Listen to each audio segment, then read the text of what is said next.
இன்னைக்கு நாம ஒரு மிக முக்கியமான ஆழமான அலசல்ல இறங்க போறோம். ஆர்வமுள்ள உங்களை இந்த விரிவான உரையாடலுக்கு அன்போடு வரவேற்கிறோம். இன்னைக்கு நாம அலச போற தலைப்பு ரொம்பவே ஸ்பெஷல்.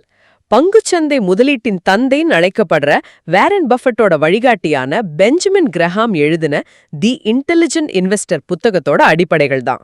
அதாவது மதிப்பு முதலீடு, வேல்யூ இன்வெஸ்டிங் பத்தி பேச போறோம். இத வெறும் பழைய புத்தக சுருக்கமா நம்ம பார்க்க போறதில்ல. ஈலான் மார்க்கெட்ஸ், எடல்வைஸ், எவ்லி போன்ற வலைப்பதிவுகளோட தற்போதைய தரவுகள், அப்புறம் ரெட்டிட்ல நடக்கிற சூடான விவாதங்கள், இது எல்லாத்தையும் ஒன்னா இணைத்து பார்க்க போறோம். ஆமா, இதோட முக்கிய நோக்கமே என்னன்னா, முதலீடு செய்யறதுக்கும் சூதாடுறதுக்கும் உள்ள வித்தியாசம் என்ன, காலம் கடந்த முதலீட்டு உளவியல் எப்படி வேலை செய்யுதுன்னு புரிய வைக்கிறது தான். முக்கியமா 1949 எழுதப்பட்ட ஒரு புத்தகம் இன்றைய 2026 ஆண்டோட அதிநவீன பங்குச்சந்தைக்கு எப்படி பொருந்துதுன்னு உங்களுக்கு தெளிவா புரிய வைக்கிறது தான் நம்ம மிஷன். சரி, முதலீடா அல்லது ஊக வணிகமா அப்படிங்கிற இடம்ல இருந்து ஆரம்பிக்கலாமா? கண்டிப்பா. எந்த ஒரு ஃபார்முலாவை பத்தி பேசுறதுக்கு முன்னாடியும் இது ரொம்ப அவசியம். ஒருத்தர் மார்க்கெட்ல பணத்தை போடும்போது அவர் செய்யறது உண்மையிலே முதலீடா அல்லது வெறும் ஸ்பெகுலேஷனானு புரிஞ்சுக்கணும். கிரஹாம் கூற்றுப்படி ஒரு உண்மையான முதலீடு 3 விஷயங்களை கொண்டிருக்கணும். 3 விஷயங்கள். ஓகே, அது என்னென்ன? முதலாவது ஆழமான பகுப்பாய்வு, அதாவது தரோ அனாலிசிஸ். அந்த கம்பெனி என்ன பொருள் தயாரிக்குது, கடன் எவ்வளோ, எதிர்கால திட்டம் என்னன்னு முழுமையா ஆராயணும். கரெக்ட். 2வது அசலுக்கு பாதுகாப்பு, சேஃப்டி ஆஃப் பிரின்சிபல். நீங்க போடுற பணம் முழுமையா அழிஞ்சு போகக்கூடாது. 3வது போதுமான வருமானம், adequate return.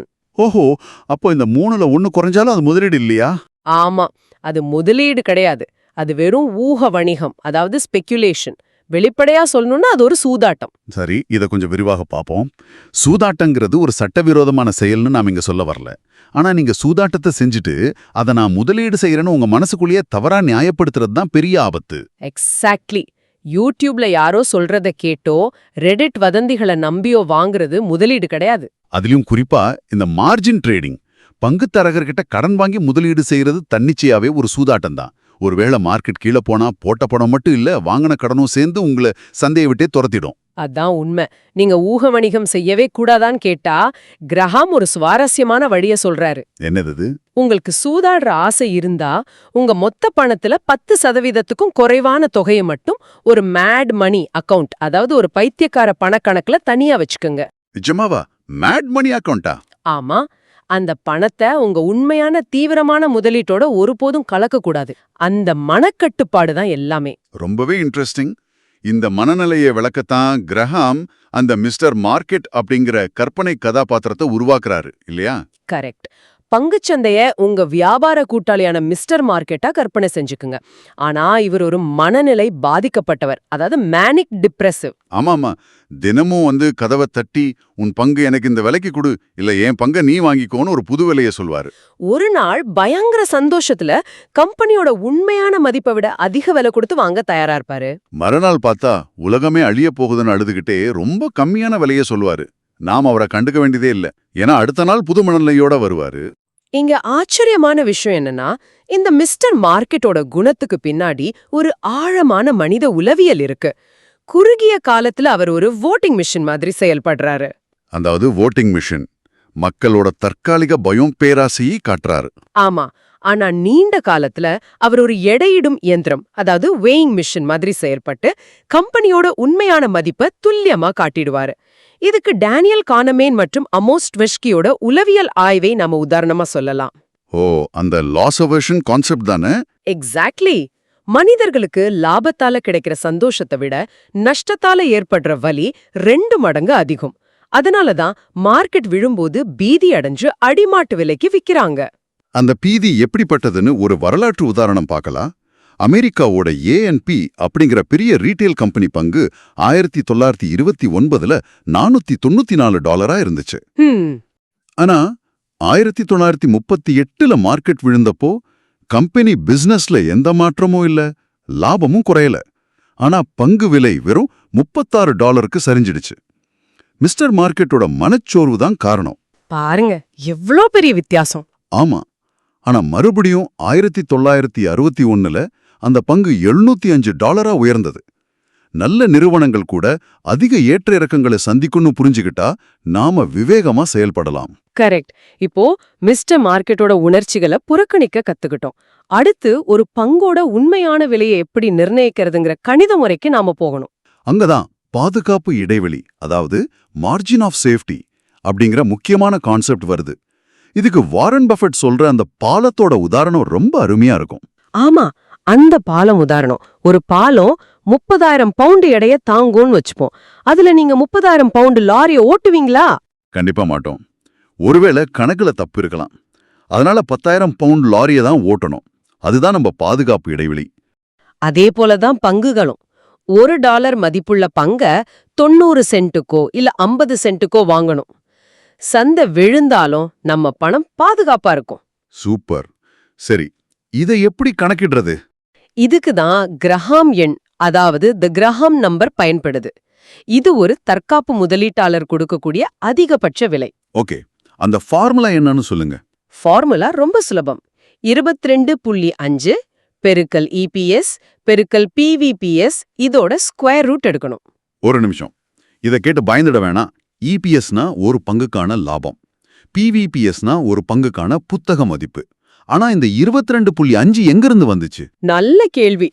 ஒரு முதலீட்டாளர் PE ரேஷியோ 15க்கு மேல கொடுக்கக்கூடாது. அதே போல PB ரேஷியோ 1.5க்கு மேல கொடுக்கக்கூடாது. இந்த 15யும் 1.5யும் பெருக்கின வரது தான் 22.5. அதான் விஷயம். அப்போ இதற்கெல்லாம் என்ன அர்த்தம்? ஒரு உதாரணம் பார்ப்போம். MSA அப்படிங்கிறவங்க ABC கம்பெனியை வாங்க நினைக்கிறாங்க.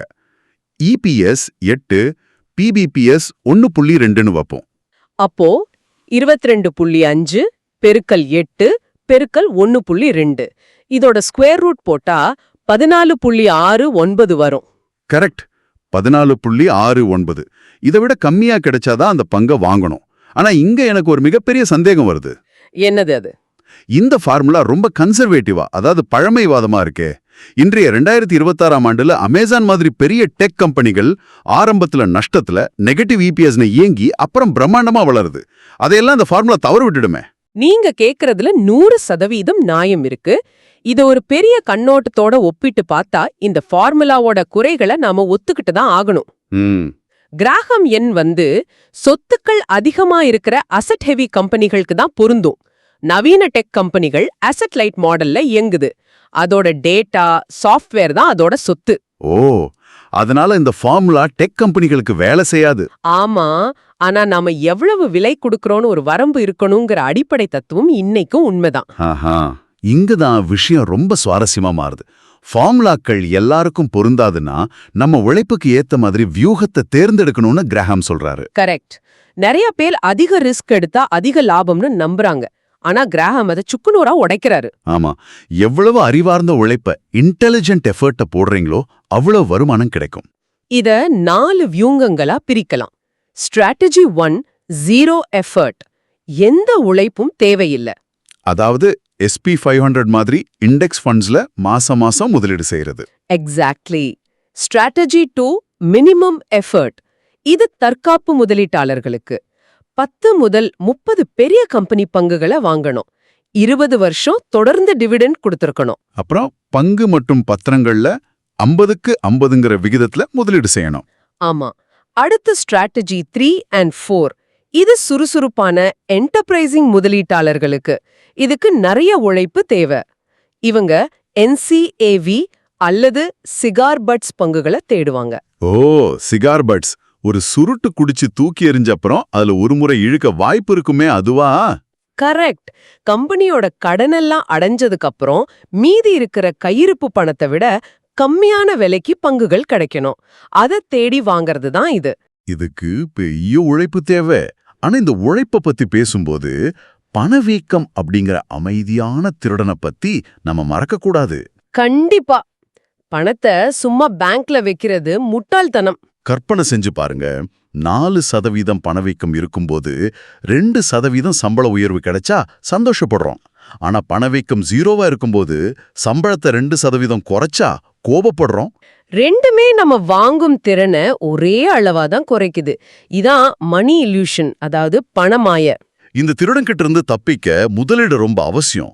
ஆனா இப்போ ஒரு முக்கியமான கேள்வி. நாம இவ்ளோ நேரம் அலசிய கிரஹாமின் புத்தகம் இன்றைய 2026க்கு பொருந்துமா? ரெடிட்ல இது பெரிய விவாதமா இருக்கே. ஆமா, ரெடிட் முதலீட்டாளர்களோட வாதம் என்னன்னா, கிராஹாம் சொல்ற அந்த NCAV பங்குகள் இப்போ மார்க்கெட்ல கிடைப்பதே இல்ல அப்படிங்கிறது தான். இது உண்மையா? அதுல தர்க்கம் இருக்கு. 1940கள்ல கம்பெனி தகவல்கள் வெளியே வர மாசக்கணக்காகும். ஆனா இப்போ அல்கோரிதம்ஸ் நொடி பொழுதுல எல்லா டேட்டாவையும் அனலைஸ் பண்ணிடுது. ஓ, மார்க்கெட் இப்போ ரொம்ப எஃபிஷியன்ட் ஆயிடுச்சு. ஆமா, அப்படி ஒரு மலிவான பங்கு வந்தா கம்ப்யூட்டர்கள் உடனே வாங்கி விலையை ஏத்திடும். அப்படி இன்னைக்கும் ரொம்ப கம்மியான விலையில ஒரு பங்கு கிடைக்குதுன்னா அது மோசடி கம்பெனியா தான் இருக்க வாய்ப்பு அதிகம். அப்படியானால் இவ்ளோ நேரம் நாம பேசினதெல்லாம் காலாவதியான ஒரு விஷயத்த பத்தியா? நேரோட நேரத்தை நாம வீணாக்கிடோமா? 1976ல கிராஹாமே தன்னோட பேட்டியில அடிப்படை பகுப்பாய்வுகள் இனி பெருசா வேலை செய்யாதுன்னு சொல்லியிருக்காரே. இது ஒரு முக்கியமான கேள்வியை எழுப்புது. நாம எதையும் கண்மூடித்தனமா ஏத்துக்க கூடாது. இன்னைக்கு மார்க்கெட்ல 2 தீவிர கருத்துக்கள் இருக்கு. ஒரு பக்கம் கிராஃப மட்டும் நம்புங்கறாங்க, இன்னொரு பக்கம் பேலன்ஸ் ஷீட்டை மட்டும் நம்புங்கறாங்க. எவ்லின் கட்ரையில சொல்லியிருக்க மாதிரி நாம நடுநிலையான பார்வையை எடுக்கணும். எக்ஸாக்ட்லி. கணித ஃபார்முலாக்கள் காலாவதியாக இருக்கலாம். ஆனா சுதந்திரமா சிந்திக்கிறது, கூட்டத்தோட கோவிந்த போடாம இருக்கிறது, அப்புறம் உணர்ச்சிகளை கட்டுப்படுத்துறது, இந்த மனித உளவியல் இன்றும் என்றும் பொருந்தும். ரொம்ப சரியா சொன்னீங்க. கருவிகள் மாறலாம், ஆனா மிஸ்டர் மார்க்கெட் மாற மாட்டாரு. ஆமா, மனிதர்களோட பேராசையும் பயமும் என்னைக்கும் மாறாது. இன்னைக்கு இந்த ஆழமான அலசல்ல நிறைய பாட்டோம். முதலீடுக்கும் சுதாட்டத்துக்கும் உள்ள வித்தியாசம், மிஸ்டர் மார்க்கெட்டை எப்படி கையாள்றது, பாதுகாப்பு இடைவெளி ஏன் முக்கியம், அப்புறம் அறிவார்ந்த உழைப்புக்கு ஏத்த வருமானம், இதெல்லாம் ரொம்ப தெளிவா அலசிட்டோம். இவையோட இந்த உரையாடலை நிறைவு செய்கிறோம். இன்றைய 2026ஆம் ஆண்டுல AI மற்றும் அல்காரிதம்ஸ் மார்க்கெட்டை நொடிக்கு நொடி ஆளுது. ஆமா, மில்லி செகண்ட்ல பங்குகளை வாங்குது, விக்குது. ஒருவேளை இயந்திரங்களுக்கு இல்லாத, ஆனா கிராஹாம் நம்மள கட்டுப்படுத்த சொன்ன அதே மனித உணர்ச்சிகளும் மன உறுதியும் தான் எதிர்கால முதலீட்டாளர்களின் மிகப்பெரிய மற்றும் ஒரே ஆயுதமா இருக்க போகுதா? மார்க்கெட் விழும்போது அல்காரிதம்ஸ் பீதியடைஞ்சு விக்கும். அந்த நேரத்துல மனித மூளையோட நிதானம்தான் ஜெயிக்குமான்னு யோசிக்கணும். இதை பற்றி சிந்திச்சு பாருங்க. மீண்டும் அடுத்த ஆழமான அலசலில் புதியதொரு தலைப்புடன் சந்திப்போம். அதுவரை தொடர்ந்து சிந்திப்போம்.